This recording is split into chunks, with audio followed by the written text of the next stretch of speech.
In today's how-to, we're going to talk to you about how you can know whether or not a person who's registered on your trip actually saw and agreed to your terms and conditions.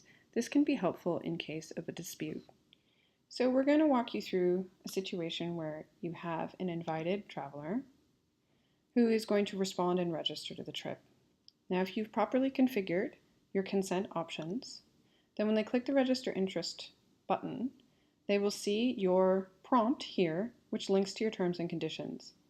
If you've set the Required for Explicit Consent option, then they must tick the box prior to completing their registration. Assuming all of that is in place, and if you don't know how to do that, you can always watch our other video, which will be linked at the end of this video.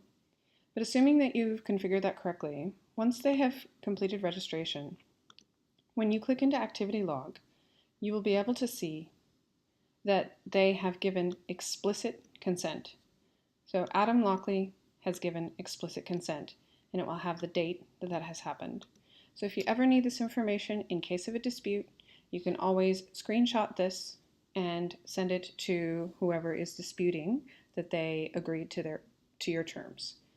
So again, it's just that easy. All you have to do is enable the required consent, and then it will log here that they have given explicit consent and exactly what it is that they agreed to at that time.